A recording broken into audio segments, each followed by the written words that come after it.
اس بل کے پاس کرنے میں جماعت اسلامی کا بھی شکریہ، اہل حدیث کا بھی شکریہ، اور اسی طرح بریلوی حضرات کا بھی شکریہ۔ بلکہ آپ سے یہ عرض کروں، کل اگر پاکستان پر حملہ ہو جائے، خدا نہ خواستہ پاکستان پہ حملہ ہو جائے، ہندو جو 100 سال 150 سال سے جن کے کاروبار اس ملک میں ہے، ڈھاڈر میں ہے، کلات میں ہے، بلوچستان میں اور سندھ میں، خیبر پختون میں، ہندو آپ کے ساتھ ہوگا، یہودی آپ کے ساتھ دیں گے، نصارہ آپ کے ساتھ دیں گے۔ میرے ادارے اس بات کو نوٹ کر لے، شین و یا عین و ہا کبھی آپ کے ساتھ نہیں دے گا،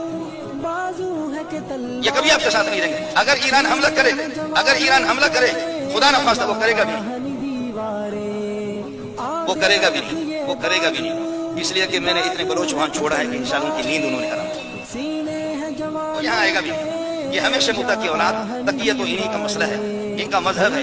پھر ہم نے آپ کو کب کہا کہ آپ صحابہ کو تسلیم کریں؟ نہ کرو۔ یہودیوں سے ہم نے کب کہا ہے کہ صحابہ کی محبت ہماری ایمان کا جز ہے، تم بھی یہودیوں مانو، عیسائی تم بھی مانو؟ اور ہندو سے کب ہم نے کہا؟ نہیں کہا۔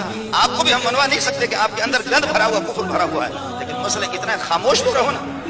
بات صرف اتنی سی ہے۔ آپ کو میں بتاؤں کہ تبرہ، گالی دینا کسی بھی مذہب میں نہیں، یہ تبرہ انہی کا مسئلہ ہے کہ دو چیزیں ہیں، پنجتن پاک کا صرف جھوٹ بول رہے پنجتن پاک کے بارے میں، پنجتن پاک ان کا نہیں۔ علی حافظ قرآن، حسن حافظ قرآن، حسین حافظ قرآن، فاطمہ چکی چلا رہی ہے تب بھی قرآن کی تلاوت کر رہی ہے۔ اما فاطمہ چکی چلا رہے، سینے میں درد ہے، تکلیف ہے، تب بھی قرآن کی تلاوت، حافظ قرآن۔ تو حافظ قرآن تو ہم ہی ہیں، میرے اساتذہ سارے کے سارے۔ آپ کو میں یہ بتاؤں، صرف حافظ قرآن